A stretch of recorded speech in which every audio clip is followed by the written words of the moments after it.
Matt Harper leaned back in his ergonomic chair, the hum of his laptop blending with the faint chatter of a podcast playing through his earbuds. At 34, he was a senior analyst at NextWave, a scrappy tech startup in San Francisco's Soma district, where glass-walled offices and kombucha on tap were the norm. His desk faced a window with a sliver of a view, enough to catch the Bay Bridge twinkling at dusk.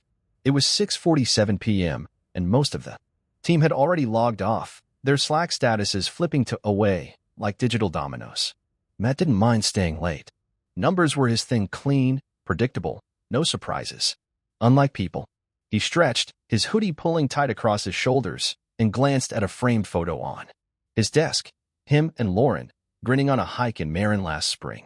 Their rescue dog, Milo, a scruff emote with a lopsided ear, photobombed the shot, tongue lolling. Matt smiled faintly. That was a good day.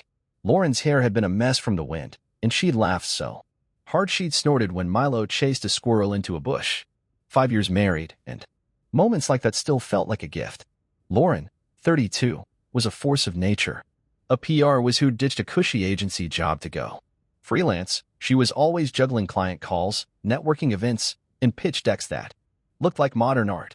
Her energy was magnetic, part strategist, part dreamer. Matt loved that about her, even if it meant her schedule was a puzzle he couldn't always solve. Late dinners, cocktails with industry folks, happy hours that stretched past midnight, it came with the gig. He got it. She was building something, and he was her biggest cheerleader. Their life in the Mission District was cozy, if not glamorous. A one-bedroom condo with exposed brick, a kitchen barely big enough for two, and a fire escape where they'd split a bottle of rose on warm nights. Matt handled the bills, Lauren handled the vibes, her phrase. Not his. He'd learned to make her favorite vegan tacos after she swore off dairy, and she'd taught him how to parallel park without cursing. They were a team. Or so he thought. It was a Friday, and Matt was wrapping up a quarterly report when his phone buzzed. A text. From Lauren. Pitch ran long. Grabbing drinks with a client at the Rusty Anchor. Home by 10? No emoji, but that wasn't unusual lately. She'd been slammed, her texts more functional than flirty. He typed back. Cool, I'll walk Milo. Grab you an oat milk latte for the morning? Her reply came 20 minutes later. Sure. Thanks. Short, but fine. He didn't overthink it. Matt shut his laptop and headed home, the Muni train rattling through the city's neon veins. The condo smelled like Lauren's lavender candle when he stepped inside. Milo bounded over, tail thumping, and Matt scratched his ears. You're the real boss, huh? He said, clipping on the leash. Their evening walk looped through Dolores Park, where skateboarders clacked and street musicians strummed. Matt's mind wandered to the weekend, maybe a hike in Mount Tam, or brunch at that new spot Lauren kept mentioning. Simple plans, but they grounded him. Back home, he heated up leftover pad thai and scrolled X on his phone. A post caught his eye. Some tech bro hyping a new AI tool, claiming it'd disrupt everything. Matt snorted. Half his job was cleaning up data messes from disruptive tools. He shot Lauren a quick text. Home yet? Milo's hogging the couch. No reply. It was 10:43 p.m. He figured she was still schmoozing, maybe stuck in a loud bar where notifications got buried. He switched on a Warriors game and zoned out. By midnight, the condo was quiet, the game long over. Milo snored softly on the rug. Matt checked his phone again, still nothing. A small knot formed in his gut, not panic, just a flicker of unease. He sent another text. You good? No dots, no read receipt. He told himself. It was nothing. Lauren was probably deep in a pitch, charming some startup CEO with her quick wit. She'd breeze in soon, kick off her heels, and ramble about her night while stealing bites of his late-night cereal. That was her. He woke at 2:17 a.m., sprawled on the couch, TV stuck on a Netflix. Are you still watching? Screen. The condo was dark, the lavender candle burned out. Lauren's side of the bed was empty. His phone showed no new messages. The knot in his gut tightened. He called her, but it went straight to voicemail. Hey, it's me, he said, voice steady but strained. Just checking in. Call me when you get this. He hung up, staring at the screen like it might explain something. Matt didn't sleep much after that. He lay in bed, Milo curled at his feet, and tried to reason it out. Maybe her phone died. Maybe she crashed at a friend's after too many drinks. Maybe she was stuck in a meeting that went absurdly late. Unlikely, but possible. He scrolled there. Text again, looking for clues. A week ago, she'd sent a selfie with Milo in a doggy sweater. Captioned, "Our kid's a dork." Now it was all clipped replies. Running late. Client stuff. Don't. Wait up. Had he missed something? By morning, he was bleary-eyed, sipping Pete's coffee from a to-go cup. Lauren's text came. At 7:32 a.m. Sorry, crazy night. Phone died. Home soon. No apology emoji. No details. Matt. Exhaled, relief mixing with irritation. He typed, "Glad you're okay. Latte's in the fridge." Her reply was instant. T checks. He stared at the word, so small it felt like a dismissal. That afternoon, he headed to an Oakland car wash to knock out errands. The waiting area smelled like tire rubber and cheap air freshener. He sipped a lukewarm coffee, scrolling X, when a familiar voice cut through. Matt Harper, still rocking that same hoodie? It was Dave Ruiz, an old Next Wave coworker from the pre-remote days. They'd bonded over bad office, coffee, and fantasy football. Dave was in his 40s, a sales guy with a knack for oversharing. They shook hands, trading updates. Dave was at a new firm, still in the city. "You still in the mission?" he asked. Matt nodded. "Yeah, same condo." "You?" Dave grinned. "Moved to Berkeley. Quieter, you know." The talk stayed light, Giants playoff chances, remote work. Gripes, until Dave's expression shifted. He scratched his neck, eyes darting. "Hey, man." "Probably nothing, but I saw Lauren last week at the Rusty Anchor. You know, that bar off the Embarcadero." Matt's grip on his coffee tightened. "Yeah, she's there a lot for work. Client stuff." Dave nodded, but his hesitation lingered. "Sure, makes sense. It's just, she was with some guy. Fancy suit, slick vibe. They were pretty cozy, heading toward the back. Didn't see them for a while." He shrugged, like he regretted saying it. "Figured it was nothing, but, you know. Thought I'd mention it." Matt forced a laugh, too loud, too quick. "Probably just a client. She's always working weird hours." His voice sounded hollow, even to him. Dave nodded again, clearly eager to move on. "Yeah, totally. Just, good to see you, man." They parted ways, Dave's words echoing in Matt's head like a bad song. Back in his car, Matt sat with the engine off, staring at the car wash's neon sign. Cozy. Heading toward the back. Didn't see them for a while. He tried to shake it off. Lauren was ambitious, always hustling. Bars like the Rusty Anchor were her office, networking was her currency. But the knot in his gut was back, heavier now. He thought of her text from last night. Home by 10? Then nothing until morning. No call, no explanation. He pulled out his phone and opened their texts. Her last message, T checks, stared back at him. He scrolled up, looking for the Lauren who sent goofy Milo pics, who signed off with heart emojis. The shift was subtle but there.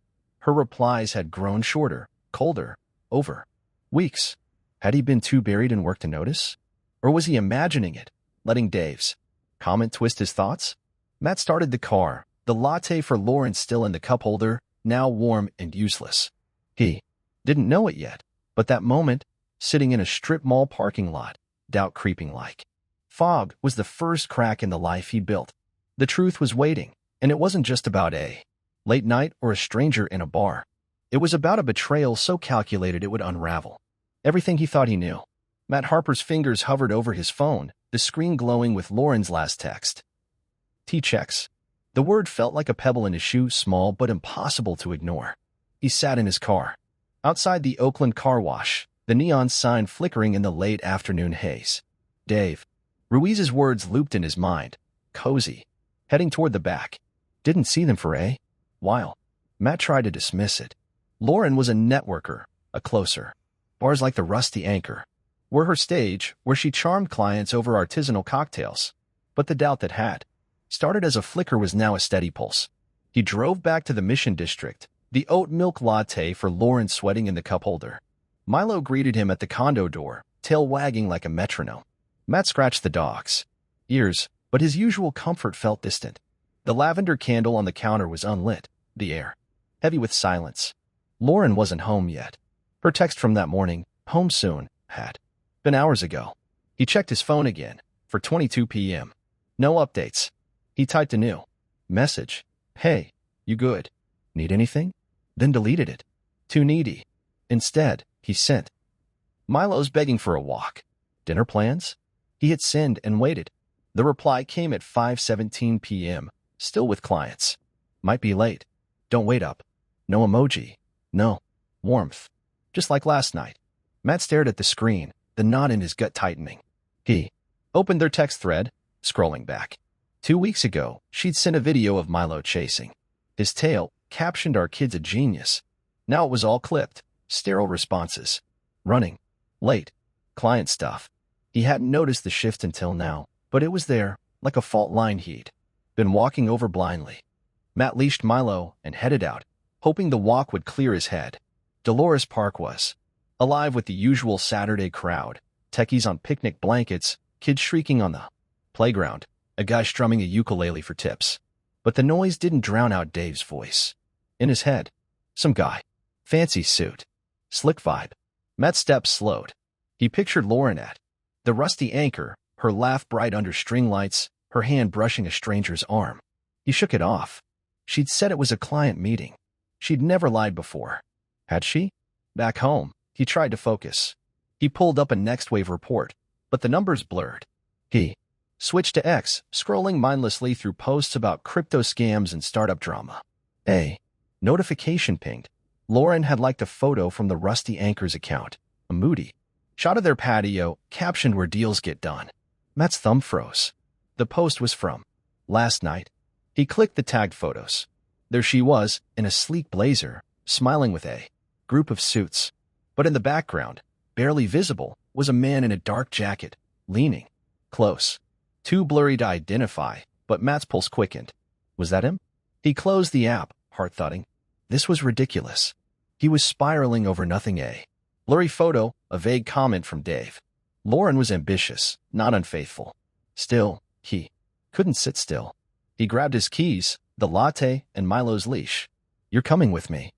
Bud, he told the dog, who tilted his head. Matt's plan was half-formed. Swing by the Rusty Anchor, maybe catch Lauren wrapping up her meeting. He'd hand her the latte, laugh at himself for overthinking, and go home. Simple. The drive to the Embarcadero was quick. The city's Saturday was in full swing. The Rusty Anchor sat on a corner, its patio packed with young professionals sipping IPAs and sharing charcuterie boards. String lights cast a warm glow, and the bay breeze carried a hint of salt. Matt parked 2 blocks away, Milo panting in the back seat. He left the windows cracked and grabbed the latte, its ice long melted. His steps felt heavy, like he was walking into a scene he wasn't scripted for. From across the street, Matt scanned the patio. No Lauren. The bar's big windows showed a cozy interior, wood-paneled walls, Edison bulbs, a chalkboard menu. He loved this place. Once, they'd had date nights here, splitting truffle fries and stealing sips of each other's drinks. Now it felt like enemy territory. He hesitated, the latte clammy in his hand. Maybe he should leave. This was crazy, right?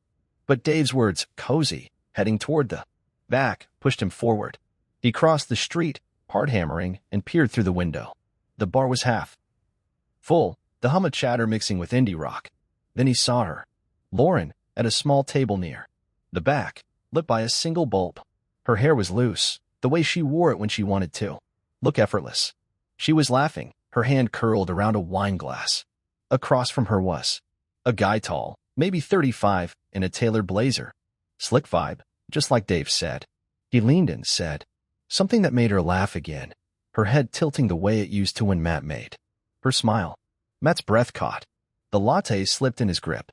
He watched, frozen, as Lauren reached out, her fingers brushing the guy's arm. It was soft, familiar, not the touch of a colleague. Then she leaned across the table and kissed him. Slow, deliberate, like she'd done it before. His hand slid to her waist, and Matt felt something inside him crack, not loud, but deep, like a foundation giving way. This wasn't a client meeting. This was betrayal. He didn't think. His legs moved, carrying him across the street, through the bar's heavy door. The air inside was warm, thick with the scent of hops and cedar. Chatter faded as he wove through tables, the latte still in his hand. Lauren didn't see him until he was there, setting the cup next to her half-empty wine glass with a soft thud. Her laugh died mid-breath. Her eyes widened, mouth parting like she'd been caught mid-lie. The guy Ethan, Matt would later learn, leaned back, brows knitting in confusion. Hey, Matt said. One word, low and steady, all he could manage. He held Lauren's gaze. Her panic a mirror to the storm in his chest. She didn't speak, didn't move. The bar's noise felt distant, like he was underwater. He turned, walked out, the door swinging shut behind him. The night air hit him hard, colder than before. He made it to the sidewalk, half expecting her to follow, to shout his name, to explain. Nothing. He glanced back through the window. Lauren was still at the table, frozen, staring at the latte like it was a grenade. Matt got to his car, Milo whining softly. He sat there, engine off, hands shaking against the steering wheel. The truth settled like dust. Lauren wasn't just late. She wasn't just busy. She was cheating, and she looked happy doing it. The life he built, the hikes, the tacos, the fire escape rows, felt like a house of cards. He drove home, headlights cutting through a city that no longer felt like his. The condo was dark when he pulled in. Milo trotted inside, but Matt stayed in the car, the latte still in the cup holder, now a symbol of his blindness. His phone buzzed. Lauren, can we talk? He stared at it, then locked the screen. Not tonight. He couldn't face her, not with that kiss burned into his mind. He texted his friend Nate, a graphic designer in No Valley. Can I crash? Nate's reply was instant. Doors open, man. Matt grabbed a duffel, stuffed it with clothes, a toothbrush, his charger. Milo's leash went in. 2. He locked the condo. The click of the deadbolt final, like sealing a chapter. As he drove to Nate's, the city blurred, neon signs, taillights, a stranger's laugh on the sidewalk. Dave's words echoed again, didn't see them for a while. Matt's grip tightened. This wasn't just a crack. It was a chasm, and he was already falling. Matt Harper woke to the smell of burnt toast and the faint hum of a coffee grinder. He was on Nate's couch in No Valley, a lumpy cushion digging into his neck. Milo, his rescue dog, lay sprawled across his legs, snoring softly. Sunlight sliced through the blinds, harsh and unforgiving. For a moment, Matt forgot why he was there. Then it hit him, Lauren's kiss, the stranger's hand on her waist, the oat milk latte he'd left on the table at the Rusty Anchor. His chest tightened, the memory sharp as a blade. It was Sunday, 7:14 a.m. His phone buzzed on the coffee table, screen lighting up with 3 texts from Lauren. Can we talk? At 1:03 a.m. You didn't have to leave at 2:47 a.m., and I'm sorry. Matt at 6:22 a.m. He stared at the words, each one a pinprick. Sorry. It felt hollow, like a form letter. He didn't reply. Instead, he opened his banking app to check their joint account, a habit from years of splitting bills. The balance made his stomach lurch, $12,000. Less than it should have been. Transfers, $200 here, $500 there, all to Lauren's personal checking. Spaced out over weeks, quiet, methodical. She'd been siphoning money while he'd been making her vegan tacos. Matt's hands shook as he scrolled through the transactions. The dates stretched back a month, some landing on nights she'd claimed to be at client dinners. He pictured her at the Rusty Anchor, laughing with that guy in the blazer, while her account grew fatter with their shared savings. This wasn't just cheating. It was calculated, a betrayal woven into their daily life. He set the phone down, the screen's glow burning his eyes. Milo whined, sensing the shift in his mood. Nate shuffled into the living room, holding 2 mugs of coffee. You look like hell, he said, handing Matt one. Nate was 33, a graphic designer with a knack for saying the right thing at the wrong time. His apartment was a mess of sketch pads and empty LaCroix cans, but it felt like a lifeboat. She drained the account, Matt said, voice flat. Half of it's gone. Nate's eyebrows shot up. Damn, you called the bank. Not yet. Matt sipped the coffee, bitter and too hot. I don't even know where to start. Start with locking her out, Nate said, sitting on a stool. Change passwords, flag the account. She's playing dirty, man. Matt nodded, but his mind was elsewhere. The guy from the bar, tall, slick, tailored blazer. Who was he? A client? A fling? Something more? He opened X on his phone, searching the Rusty Anchor's tagged photos again. The blurry image from last night was still there, Lauren. In the foreground, the guy in the background. Matt zoomed in, but the face was a smudge. He switched to LinkedIn, typing Lauren Harper into the search bar. Her profile was polished, full of buzzwords like strategic partnerships and brand synergy. He scrolled her connections, looking for anyone tied to her recent projects. One name stood out: Ethan Caldwell, marketing lead at a boutique firm in Seattle. His profile picture showed a guy in his mid-30s, slick hair, smug smile, the kind who probably carried business cards with embossed logos. Matt's pulse quickened. Ethan's recent post was pinned, thrilled to partner with an incredible team, including industry vet Matt Harper, on our new market launch. He'd tagged Matt. Thousands of views, dozens of likes, comments like, "Power move," and "Congrats, Ethan." Matt's name was plastered across it, but he'd never met the guy, never signed anything. He clicked the attached PDF, a consulting contract with a Seattle firm. His name was listed as a guest advisor, complete with a digital signature. It was good, too good, mimicking the lazy loop of his B, but it wasn't his. Matt's jaw tightened. Lauren hadn't just cheated, she'd used his name, his reputation, to boost her own deal. And Ethan was in on it. Matt called NextWave's HR line, his voice steady despite the rage bubbling inside. The rep, Carla, was cautious. "We received a flag on this contract," she said. "Your name's tied to a strategic partnership submission from last quarter. Your manager didn't authorize it." "Who submitted it?" Matt asked. A pause. "We can't disclose yet, but, off the record, the proposal included your resume and client history. We're opening an investigation." Matt hung up, the pieces clicking into place. Lauren had pitched this deal, using his credentials to make it shine. Ethan was her partner, maybe in more ways than one. He opened his banking app again, cross-referencing transfer dates with Lauren's client. Meeting texts. One transfer, $1,000, landed the night she'd been at the Rusty Anchor. Another, $800, the night she'd claimed her phone died. It wasn't random. It was a plan. He texted Lauren, "Why's my name on a Seattle contract I didn't sign?" No reply. 2 hours later, she responded, "Relax, it's just a name drop. Helped close the deal. No harm done." Matt nearly threw his phone. No harm? She'd forged his signature, stolen their savings, and kissed another man in a bar they used to call theirs. Harm was an understatement. Nate reappeared, holding a bagel. "You eating, or just glaring at your phone?" Matt ignored the bagel. "She used my name for a deal. Forged a contract. With some guy named Ethan Caldwell." Nate whistled. "That's next level. You got a lawyer up." Matt nodded, but his mind was racing. He searched Ethan Caldwell on Instagram. Private profile, but his wife's wasn't. Claire Caldwell, 34, a pediatric nurse in Seattle. Her feed was full of family photos, her and Ethan at a vineyard, their toddler in a pumpkin costume. Matt hesitated, his thumb hovering over the message button. Contacting Claire felt like crossing a line, but Lauren had already burned the map. He typed, "Hi, Claire. You don't know me, but I think we need to talk about Ethan and Lauren Harper." He hit send, heart pounding. Claire replied in 20 minutes. "I had a feeling.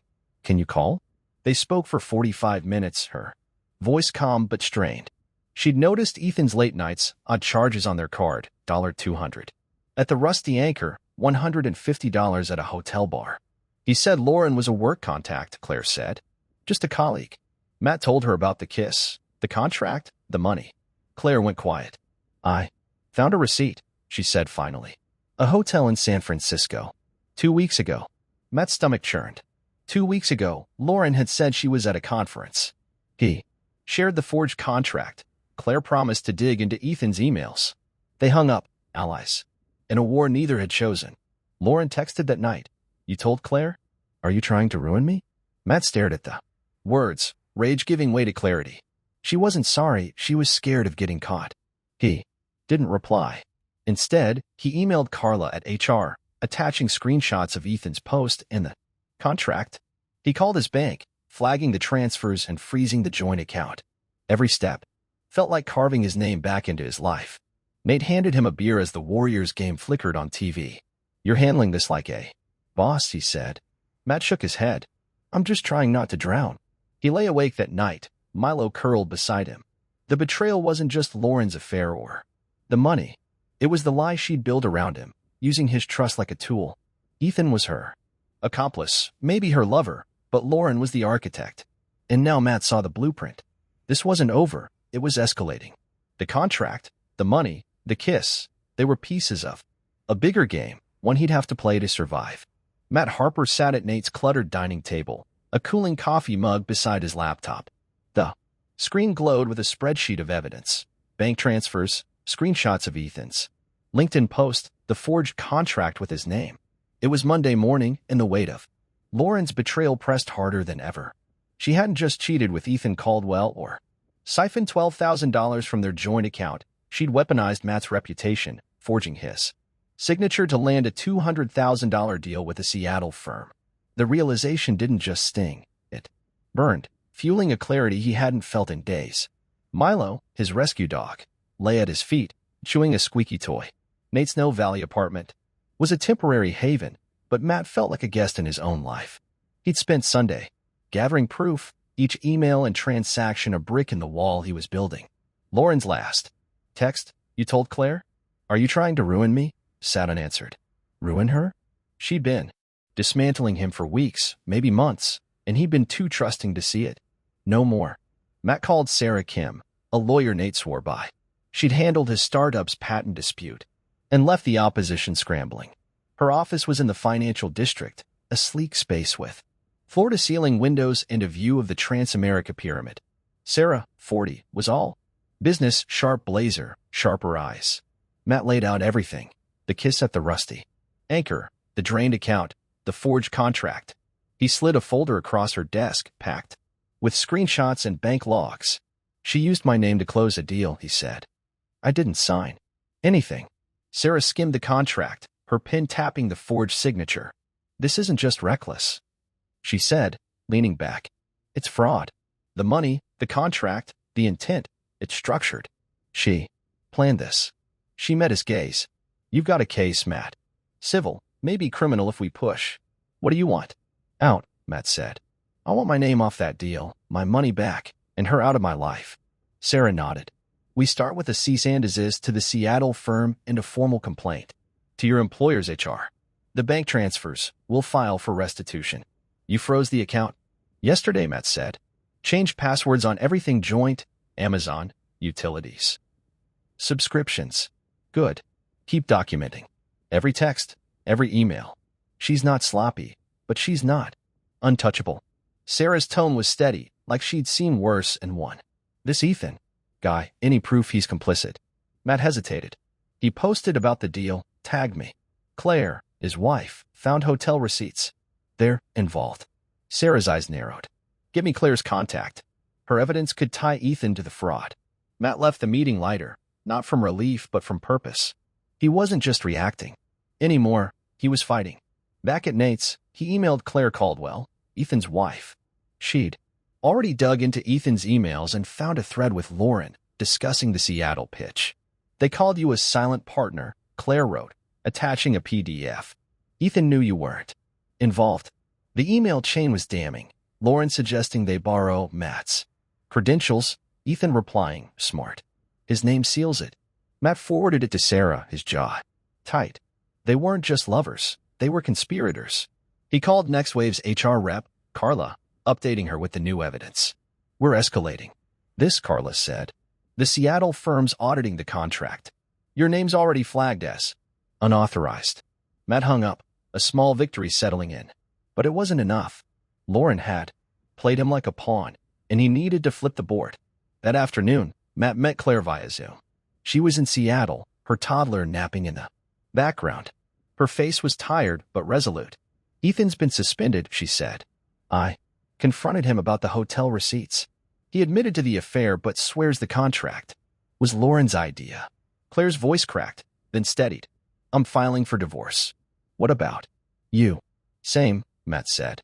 "My lawyer's building a case." "Can you share those emails?" "Already sent," Claire said. "Let's bury them." Matt admired her fire. They were strangers, united by betrayal, and their shared evidence was a lifeline. He spent the evening organizing bank statements, Lauren's texts, Ethan's posts, He changed the condo's Wi-Fi password and canceled a joint streaming service. Each task was a cut, severing Lauren's hold. But when he found an old photo of them on his laptop, grinning at a Giants game, her head on his shoulder, his resolve wavered. He'd loved her. How had it come to this? Nate knocked on the guest room door, holding 2 IPAs. You're scaring the dog with all this. Typing, he joked, nodding at Milo, who was sprawled on the bed. What's the score? Matt took a beer. Lauren and Ethan used my name to scam a deal. My lawyer's on it. HR's investigating. Ethan's wife is helping. Nate whistled. You're building a damn Avengers team. What's next? Keep pushing, Matt said. They don't get to walk away clean. The next morning, Sarah called. The Seattle firm's pulling the contract. They're spooked by the fraud claim. Your name's off it, and they're reviewing Lauren and Ethan's roles. She paused, but Lauren's lawyer reached out. She wants to settle quietly, return half the money. No court. Matt's grip tightened on the phone. Half? She stole it all. Exactly, Sarah said. We reject it. Push for full restitution and damages. Her lawyers. Fishing because they know she's exposed. Do it, Matt said. The anger wasn't raw anymore. It was focused, a tool. He wasn't just fighting for money or a condo. He was fighting for the truth, for the life he built before. Lauren decided it was hers to dismantle. That evening, Lauren texted, We need to talk. This is getting out of hand. Matt stared at the words, tempted to unleash everything, her lies, her theft, her affair. Instead, he forwarded the text to Sarah and replied, Talk to my lawyer. Cold, final. If Lauren wanted a game, he'd play to win. Matt took Milo for a walk, the city's fog wrapping around them. The mission's murals glowed, under streetlights, vibrant and defiant. He passed a taco truck, the smell of carnitas pulling at. Memories of late-night dates with Lauren. But the pang was fleeting. He wasn't the man who'd trusted her blindly. He was someone new, wounded, yes, but sharper, stronger. Lauren had underestimated him, and that was her mistake. Back at Nate's, an email from Sarah waited. Seattle firms cooperating. They've shared Lauren's pitch deck. Your resume was front and center. We've got her. Matt exhaled, a spark of triumph cutting through the fog. The fight wasn't over, but the tide was turning. Lauren and Ethan had built their castle on lies, and Matt was ready to tear it down, brick by legal brick. Matt Harper stood in the San Francisco courthouse, the marble floor cool under his shoes. It was a gray Tuesday morning, 3 months since he'd walked into the Rusty Anchor and seen Lauren kiss Ethan Caldwell. The memory still stung, but it was distant now, like a bruise fading under new skin. Today wasn't about pain, it was about justice. Matt adjusted his tie. A navy one Lauren had once picked out, and met Sarah Kim's gaze. His lawyer gave a curt nod, her briefcase packed with the evidence they'd built. Bank logs, forged contracts, damning emails. Lauren's betrayal had teeth, but Matt had learned to bite back. The courtroom was small, its wooden benches half empty. Lauren sat across the aisle, her gray suit crisp, her face unreadable. She looked like she was pitching a startup, not facing the wreckage of their marriage. Ethan wasn't there, his own legal mess was unfolding in Seattle, but his shadow loomed. Matt's hands stayed steady, his anger honed into strategy. Sarah had warned him, she'll play the victim. Let the evidence talk. Matt trusted her. Sarah was a shark, and Lauren's lawyer was about to swim with blood in the water. The judge, a woman with silver hair and a no-nonsense stare, called the session to order. Lauren's lawyer went first, spinning a tale of a strained marriage where Matt was distant, consumed by work. Matt's jaw tightened. Distant? He'd cooked her vegan tacos, cheered her freelance hustle, bought her oat milk lattes on rough days. But Sarah didn't flinch. She presented the evidence like a chess master, screenshots of Lauren's texts to Ethan, planning to use Matt's name for credibility bank transfers totaling $12,000, timed with her client meetings, the forged contract with Matt's signature, tying her to a $200,000 Seattle deal. The judge read the text twice, her brow furrowing. One stood out, Lauren to Ethan, if Matt finds out, I'll say he faded first. Matt's stomach twisted, but he kept his eyes forward. Sarah closed with a demand. Full restitution of the stolen funds, the Mission District condo, and damages for fraud. Lauren's lawyer stammered, offering a partial settlement. The judge wasn't impressed. This isn't a negotiation, she said. The evidence is clear. The ruling came fast. Matt got the condo, the $12,000 repaid with interest, and $10,000 in damages for the fraud. Lauren kept her car and personal savings. Her face didn't crack. No tears, no outburst, just a tight nod as she gathered her papers. Matt felt no triumph, only release. The life he'd built with her was gone, but he'd reclaimed what was his.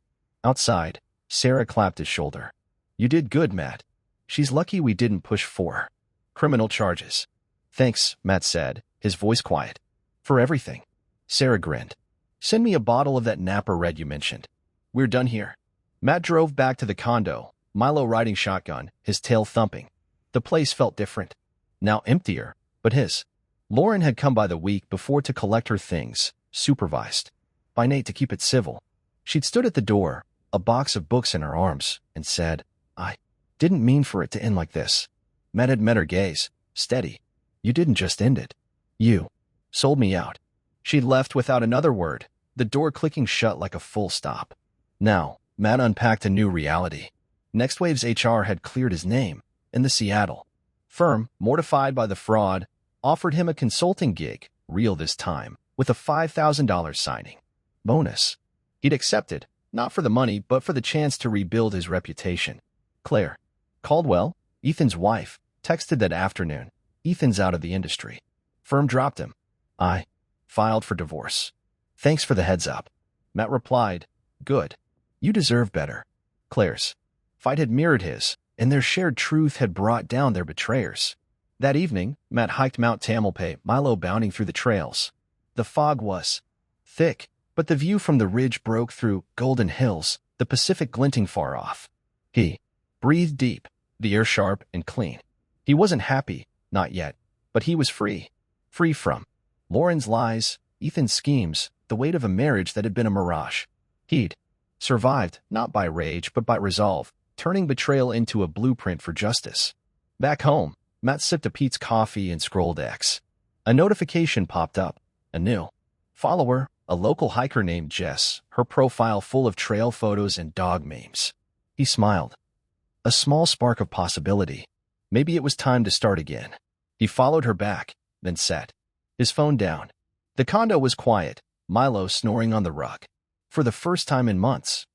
The silence didn't feel heavy, it felt like space.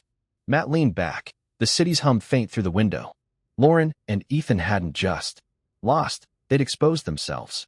The Seattle firm had blacklisted them, an industry. Whispers on X painted them as toxic. Matt hadn't needed to destroy them. He'd held up a mirror, and their own choices did the rest. He thought of Lauren's final text, sent a week ago. Hope you're happy now. He hadn't replied. Happy wasn't the word. He was whole, or getting there, and that was enough. He opened his laptop, pulling up a draft email for the consulting gig. The work was familiar. Numbers, patterns, truth and data. But now it felt like more than a job. It was a reminder. He could rebuild, not just his career, but himself. He typed the first line, paused, and glanced at Milo. We got this, bud, he said.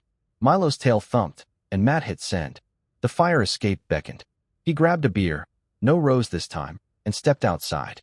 The mission's lights flickered below, a city alive and indifferent. Matt raised the bottle, a quiet toast to the man he was becoming. Lauren had tried to erase him, but she'd failed. He wasn't a victim or a fool. He was Matt Harper, survivor, strategist, free to write his own story. And for now, that story started with a single step forward.